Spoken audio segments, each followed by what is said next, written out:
You know that feeling when you start to feel a little bit sick and you're like, all right, I'll wish this away. I'll go to bed. I'll feel fine the next morning. I was walking up, turned all the light, turned everything off down here after watching the games on Monday.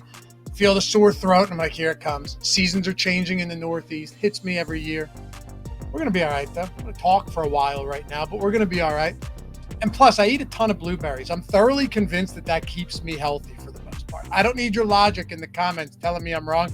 I believe it. I want to believe it. And as long as this video is here every Tuesday, that's all that matters. So without further ado, here are your picks for every game in Week 5. Let's go. Hey, Dave Loughran here, at Loughy_D on Twitter. Hit your boy up if you want any other insight, analysis, or just nonsense throughout the week. And of course, thumbs up, subscribe to the channel if you appreciate this content and want to help support me. It's the easiest way to do it. And leave a comment down below. I try and read and respond to all of them and appreciate you guys leaving your feedbacks on your favorite picks for this week. We kick it off, though, with Thursday Night Football. Bucs at the Falcons. So the Bucs are 1.5-point dogs, 43-point total. Short week, of course. These divisional spots on Thursday, no less, are never easy, right? They're just never easy. You have short rest for both teams. And then not only that, but a lot of these teams are banged up. This isn't week 1 or 2. Teams are banged up, and these teams are no exception whatsoever. And you just don't have time to get your players back on the field. The Falcons' offensive line has 2 key injuries, which are significant. Those guys aren't playing. Bijan has a hamstring injury, but probably plays. Now, keep in mind, for these Thursday games, you have estimated practice reports on Tuesday. They don't actually practice, but it's an estimation of what would have happened if they practiced. It's kind of dumb, but this is all we have to go off of. Bijan would have been limited. Mike Evans would have been listed as a non-participant in the estimated practice. I still think he plays, though. It's Mike Evans, a veteran. You know, give him the hypothetical day off. I don't know. It's so weird. But they've also just been largely banged up kind of all year, the Bucs have. Getting Vita Vea back on that D-line was huge. And we saw it last week against Philly. Sure, Barkley had that one big run, but he shores up their run defense in a big way. Now, here's the thing.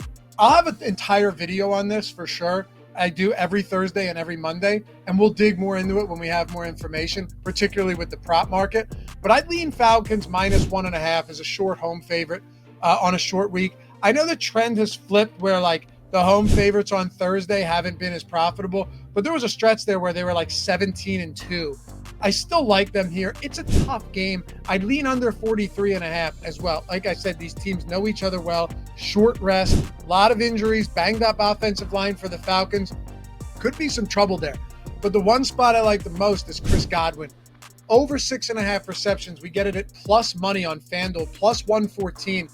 The Falcons have done an excellent job of taking away the big passing plays, right? They've only allowed 4 plays of 20-plus yards passing this season. That's the best in the league. And they've allowed the 12th fewest passing yards in the league as well.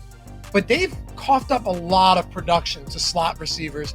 And they've also, where Godwin thrives, and they've also allowed the 5th most receptions to wide receivers on the year. So a lot of receptions, not a lot of yards. Not to mention Mike Evans might not be at 100%. So I'd lean Falcons -1.5, under 43.5, and also Chris Godwin. Give me the over 6.5 receptions. It's a big number, but we're getting plus money there, and he could get peppered in this one. Jets at the Vikings. Vikings 2.5-point favorites, 40.5-point total. Okay, it's a London game, international series, fun, right? Can't wait. Betting these London games sucks because there's so many variables that you have to account for. I'm not a huge trends guy, but the home teams have performed really well in these international games. They've won straight up at a 66% clip. Here's the thing, though. There's 17, like the favorites should win, right? Did I say home teams? I meant favorites, but now you know, even if I got it right the first time. The favorites are 17-16 against the spread. So what does it really tell us? Not much, right? I honestly just think Kevin O'Connell and Brian Flores are just more trustworthy right now. Going more trustworthy than anything they've got going on in New York. And I'm not trying to overreact to last week's loss in Denver for the Jets, even though it was really bad. Poor field conditions, all of that stuff. But the Jets offense just has not clicked yet. We've seen that, unless you count that win against the Patriots at home, which is kind of hard to do. There's just a lot to like on this Minnesota side. And I thought last week was the week to fade them against Green Bay. Couldn't have been more wrong, right? I mean, Green Bay and Jordan Love made a big push late, but it wasn't enough. Maybe this is the week. And maybe the whole London thing makes it just more complicated than it already is. But they're firing on all cylinders right now. And maybe the Jets just aren't that good. Vikings -2.5. If there's one thing I'm more adamant about than anything else, it's always shop the odds and always collect every bonus that's handed to you. It's that simple. If you're just on one book, you're almost certainly going to be a long-term losing bettor. And it's not just because you're not getting the bonus bets, but because you're grabbing the 3 when you could be grabbing the 2.5. And if you're in any of these states that you see on the screen, Bet365 is giving you $200 in bonus bets for simply signing up, depositing $10, and betting 5 of it on whatever you want. Here's the process. Click the link in the description or the one in the pinned comment. Take you 2 minutes to instantly verify yourself, and then put that $5 on whatever you want. I did it on a live in-game baseball at-bat. And the moment that at-bat settled, I won, by the way, at +800, which was ridiculous. The moment that at-bat settled, I had $200 in bonus bets in my account. They're also giving out $10 per touchdown scored every Thursday night. Every Thursday night. If you bet cumulative $50 on same-game parlays. So they're doing it huge over there. You're shopping odds. You're getting 200 in bonus bets. You're getting the best promos out there for Thursday and other games that they have. And all you do is deposit 10 and bet 5 of it. Link in the description and in the pinned comment. We'll see you over there. Let's talk about Browns and Commanders. The Commanders are 3.5-point favorites, 44.5-point total. There is not a single line that jumped out to me more than this one. The Commanders are just flying high right now, right? Like, very obviously, they look fantastic. If you're a Commanders fan, you're going, we finally got one. We got our guy. And you know what? You're right. But you think this number should be bigger. And tell me you don't think this number should be bigger. That makes me so suspicious. It's also worth pointing out that, the last 3 matchups for Washington, and again, I'm not taking anything away from what Dan Quinn is doing there and what Jaden Daniels is doing. Don't take it. Actually, I don't care how you want to take it, but that's not what I'm saying. The matchups have been Cardinals, Bengals, and Giants, all 3 far inferior defenses. And I really thought I'd get a good number on this Browns money line too. I don't even like the Browns at all, but this is, the first legitimately good defense that Daniels is going to face. It's the way I see it, at least. And we're talking about an elite pass rush. Even a less than 100% Myles Garrett still been dominant. He had another 2 sacks last week. Great secondary, great defensive line. I have no faith in Deshaun Watson, and that offensive line is just ravaged right now. But something about this line just isn't right. I'm going to wait and see what happens here, because I think that it could move even more towards Washington as the week goes on. And, I could hit that money line. But I'm leaning Cleveland right now, and the Cleveland money line. Again, something just smells off on this game. It's the first thing I mentioned to Ben Rasa from the channel this morning before we did our DFS show. I said, take a guess what this Cleveland line is, because it stood out to me. It's also worth pointing out that despite what we saw Sunday in Arizona, the Commanders' defense still has a ton of holes in it. Yeah, ugly game of the week. We'll get to it early. The ugly bet of the week right now, leaning Cleveland +3.5. Could sprinkle on that money line as well. Ravens at the Bengals. Ravens 2.5-point favorites, 51-point total. Divisional game. And the first thing that stood out to me was, 51-point total. I thought this is wild for a Ravens-Bengals, AFC North divisional game. But then I went back and looked, and these teams have lit each other up in recent years. They really have. The immediate response to anyone looking at this game has to be, okay, Ravens -2.5. But again, it's a divisional spot in Cincinnati. Bengals backs up against the wall at 1-3, coming off that win against the Panthers, which they absolutely needed. The Bengals are a notoriously slow starting team under Joe Burrow too. Moving to 1-4 would devastate their playoff hopes. The defense has just been terrible, and that's what everyone's going to look at. Like, the defense has been terrible. I can't wait to see what Derrick Henry's rushing prop looks like. This guy might be minus money to have 2+ touchdowns. He won't be, but it's going to be super short odds that I wouldn't touch. The Ravens have holes in their defense too, though, and that's the other thing. They've allowed 20 passing plays of 20+ yards, the most in the league, and 7.6 yards per attempt. Compare that to last year, where they had allowed 46 pass plays of 20+ yards. They're on pace for 85 this year, and they allowed 5.9, sub 6 yards per attempt. We're getting +2.5 on the Bengals at +102 on DraftKings. I'm going to take it. Plus, the Ravens have to be the super popular play this week, right? Inside of a field goal after last week. That feels like bait. Give me the Bengals plus 2.5. Panthers at the Bears. Bears minus 3.5 at home, 42-point total. It's one of those spots where you go, I think I have to bet Carolina at plus 3.5, but I am personally having trouble getting there. Now, there's some 4s out there. If you want that, grab that on Carolina. We bet the Chicago Bears last week, but it had a lot less to do with backing Caleb Williams and more to do with the Rams just not really having much on either side of the ball outside of Kyron Williams. The Panthers defense is equally as bad as the Rams, though, okay? But LA allowed only 264 total yards of offense. They got stuck defending a short field when Stafford turned it over at the 16. It turned into a touchdown. Carolina actually has a functioning offense right now. That's the difference, right? And I'm not saying the Rams can't. They just didn't last week. DeAndre Swift, though, had one quality game, and the Bears don't run block well. Caleb Williams has been decent at best, and the Bears could be without Tevin Jenkins. So all of this doesn't look good.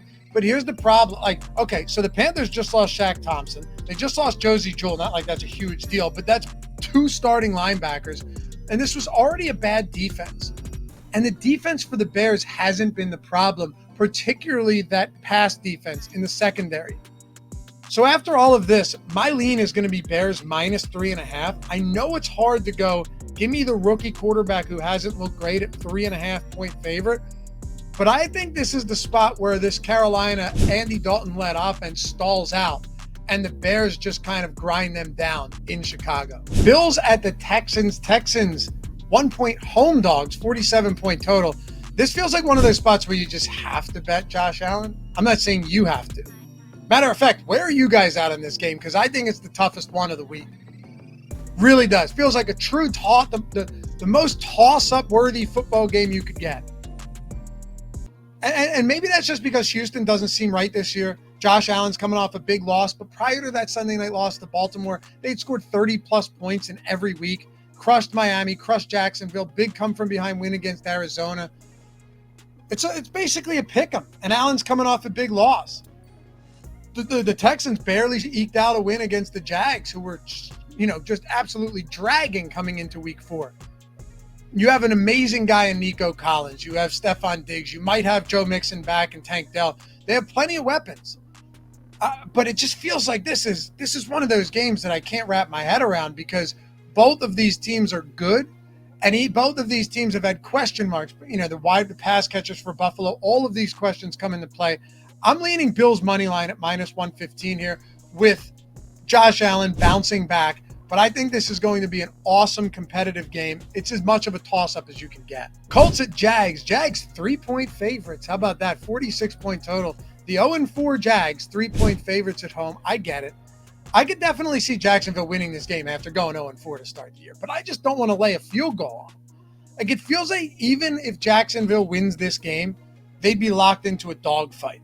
And look, we all have eyes. We've all seen Jacksonville play.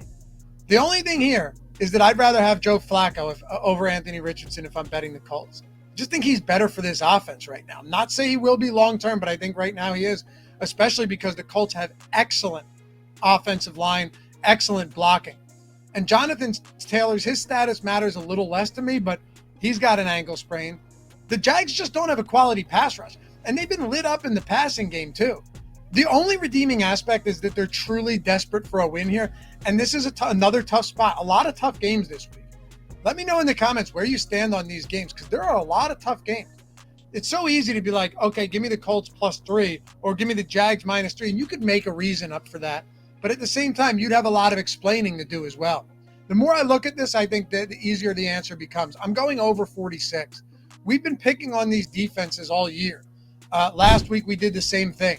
Feels like shootout territory could be on tap in this game. Give me over 46. Dolphins, Patriots. Patriots -1, 35.5-point total. God, what a gross game.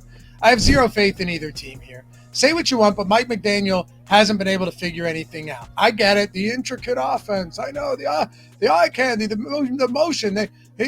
Not any quarterback can run this up. Yeah, I get that. First of all, maybe have a competent backup quarterback when your starter is concussed every 6 weeks. But that's besides the point. They can't get Hill going. They can't get Achane going. They can't get Waddle going. They've stalled out. They went 6+ quarters with 6 total points. This offense looks terrible. But how much? And Jalen Phillips and Jordan Poyer left that game, and there's a good chance they don't play either. I don't like this game. I'd lean New England, but you don't like the team being a dog, moving to a favorite after, everyone overreacts to a game on Monday night. I get all of that. I don't like it. Here's the problem. I just can't get to the Dolphins right now. If you have a good reason to get to the Dolphins, let me know. But Mike McDaniel said there'd be changes, and maybe that's a glimmer of hope, but I don't know what those changes are going to be. Lean Pats -1, but I don't like this game personally. Cardinals at Niners. Niners 7.5-point favorites, 50.5-point total. 7.5 is kind of a lot for a divisional game like this. We learned that the hard way with the Niners against the Rams the other week. There could be some recency bias here too after the Niners smoked New England, got back on track, and Arizona got dog-walked by the Washington Commanders in Arizona. But the Cardinals took the Lions down to the wire the game before that. Should have had a pick six that was, the 2-minute warning thing. And they smoked the Rams the week prior. There's a lot of parity in the NFL. It's a weird sport. The Niners don't look like themselves this year either. I know they got that win. They're 2-2. They've dealt with injuries, and they're going to be fine. But they have more injuries as well. Fred Warner is hurt. Jordan Elliott is hurt. Both of them seems like they could miss this game. And if not, it doesn't look like they're going to be at 100%. I'll take the 7.5-point divisional dog coming off 2 losses and 1 blowout loss. Cardinals +7.5. Hey, if you guys, and many of you are, by the way, shout out to all of you who have come and joined me so far over at Tails and in the premium Discord. It's awesome building this community with you. And we only started it 1 month ago at the beginning of the year. If you're not there yet, we've hit some absolute monsters this year. We really have. That if you could see it on the screen, put us to a really nice season thus far. It doesn't happen every week, but we keep firing. In the first few weeks, been just on point. And if you want to jump in the premium Discord, join the community. If you want to download the app, because it's all right there. Download the OddsShopper app. You can get all the notifications straight to your phone. But as always, join the Discord because that's where we hang out. And the pics are in there as well. Use the promo code NFL24. Get you 50% off your first week. That's less than $5 or less than $15 for the month. If you hate it, listen, you never have to hear from me again. I think you're going to love it. But if you hate it, you spend more than $4.99 on many things that you probably regret. A lot more than trying to make some money with the fellas and being around like-minded individuals who love betting as much as you do. Anyway, links in the description and in the pinned comment.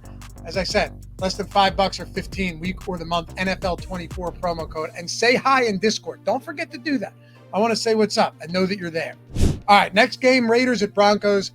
I think Raiders will be popular this week. Broncos are 2.5-point favorites, 36.5-point total. And I want to get to the Raiders, but it's a tough game because both of these teams have a ton of question marks. And I'm trying to get to the Raiders here, but the more and more I look at it, the more I lean Broncos. Like, they've won 2 straight. I get that. They handled the Bucs in Tampa, then they knocked off the Jets in that ugly 10-9 game in the bad weather. The Jets defense has been surprisingly good, though, through 4 weeks. Their pass rush looks good. The weather surely helped them in East Rutherford, but still. And the offense is what's most interesting to me because it's been awful. Bo Nix has 1 touchdown pass to 4 interceptions. Awful. He's also played Seattle in his NFL debut, the Steelers, and then he played the Jets on a windy, rainy day.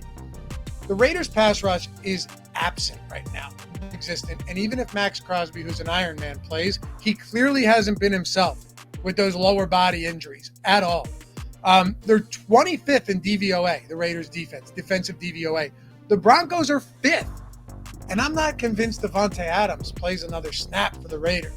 At the very least, plays this week. Feels like the typical letdown spot for Denver, and maybe I'm just dumb for going here, but they are the better team right now. Even with Bo Nix's struggles, they are the better team right now, and we're getting them inside a field goal at home. It is a divisional spot, kind of scary, but I'm going Denver, -2.5. Packers at the Rams. I love the Packers this week. They're 3.5-point favorites. For player props, I'm going to be dumping those props into Tails. We'll have the players props video in Discord as well, though. We're going to have a lot of props for this game, I would imagine. And I'm going to have a lot for DFS as well. I anticipate having a lot of exposure to this team all the way around. But as 3.5-point favorites, I actually see myself going the other way. Every time I bet against McVay in a spot that seems obvious to fade him, I'm wrong. And every time I bet against McVay, bet against him in a spot that seems like it's a good spot to back him, I end up being right. Like last week in Chicago, people loved the Rams at +3. And they ended up, not covering. We were on Chicago, but we were flat out wrong in that San Francisco game. It also looks like the Packers are probably going to be without Jair Alexander. Devontae Wyatt's probably out, less important, but it looks like he could be out as well. And the pass protection for Stafford was better last week. It's also just a McVay and Stafford thing. And, Kyron Williams is the engine on this team. You can run on Green Bay a bit, for sure. We've seen it happen. On paper, yes, the Packers just look a lot better, but this just moved to 3 in a lot of spots. So I must not be too far off, or I might be above the target on this one. It's still 3.5 on several books. Bet365, as I talked about earlier, one of those. BetMGM, another one. Grab it there if you like this Rams side before they all move to 3. Giants at the Seahawks. Seahawks 6.5-point favorites, 43.5-point total. I'll keep this one short. I would usually never say that I'm waiting to see the status of a receiver, but I am. To make a call, because Malik Neighbors is just too big of a deal for this offense. The guy has a damn near 40% target share, and he's been dominant. I would think he clears the concussion protocol, given that he's had the extra days off with the Thursday game where it happened. But if he doesn't, the Giants are in big trouble. You can't rely on Wan'Dale Robinson's 3 yards per reception. It's just not going to happen. And yes, Seattle's defensive line is problematic right now. Maybe Devin Singletary could carve them up a bit, but still, it's not enough. Not in Seattle. Not with that passing attack. I thought Geno looked good on Monday. Yeah, I thought he looked good. If Lockett doesn't take that dumb penalty on that 4th and 3 conversion for JSN, they might be looking at a really tight game. Instead, it went the other way, and it's like a 14-point swing. Anyway, I'd lean Giants, but only because I think Neighbors could play. Until we know more, I'm not betting this game. Plus, the next 2 games on our list right now are really interesting. Cowboys at the Steelers. Steelers 2.5-point favorites, 43-point total. I got to go Cowboys here. Am I crazy? I think I have to go Cowboys here. Look, I love the grit and grind from Tomlin's Steelers, but they struggle to score points. Not last week, but we saw that one coming against that Indy defense. Last week, and I'll get to the injuries on Dallas, don't worry. It's not lost on me. Last week, though, we talked about it. Terribly underperforming Colts defense. We hammered the over in that game as well. But look at the quality of opponents for Pittsburgh so far. Falcons with Kirk Cousins in his first game back from the Achilles. And then you had, a banged up Justin Herbert, and then Taylor Heineke and Bo Nix as well. Last week, Anthony Richardson, Joe Flacco did well because they have an elite offensive line. If the Cowboys can score points, they can win this game. It's not so much about their defense with the Micah Parsons and Lawrence injuries. It's can they score points? And I think they can, because the offensive line can block. And that's what it comes down to. If you can block this Steelers pass rush, things can turn good for the opponent. They're an easy team to hate right now. I get it. But if you can protect the quarterback like the Colts did last week with an elite offensive line, that's going to be huge against the Steelers. Give me the Cowboys plus 2.5. Now, they'll need to score here, but that's what this all comes down to. The same reason for taking the Indian over in Indy last week in a game they won is the same thing here for betting the Cowboys as 2.5-point dogs on the road. Final game, Monday Night Football, my favorite, Saints at the Chiefs. Chiefs 5-point favorites, 42.5-point total. The Chiefs are 4-0 somehow. We all remember week 1, Isaiah Likely. Then week 2 came down to a field goal on a pass interference call against the Bengals. Then week 3 was a complete toss-up. They got the win and covered. And then week 4, a 7-point win against the Chargers. Justin Herbert is clearly nowhere close to himself, and they should have beat them up bad. We grabbed the Chargers at plus 8.5. We grabbed the Bengals at plus 6. We grabbed the Falcons too at minus 5 and plus, or in week 3. That didn't work, but I'm just never betting. It should have worked. I'm never betting Mahomes right now at these big numbers. And I'm never betting against the Chiefs to win either. I think the Chiefs probably win this game. I would sprinkle Saints money line, but it's more so the 5 points. I'm just betting the opposing team to keep them closer. And that's exactly what we've seen every week so far, right? The Chiefs lost Rashee Rice, a devastating injury. Outside of the raw, talented rookie wide receiver, Xavier Worthy, they're basically back to last season. You could argue, no, they're worse as far as the talent goes, because Isaiah Pacheco's out and Travis Kelce's nowhere close to the guy that he was even a season ago. So that's not good. And I'm not saying this is a Chiefs loss again, but I think it's a close game. I know Tyrann Mathieu's questionable, and they got some injuries for the Saints too. Demario Davis might be back there for New Orleans. Willie Gay as well.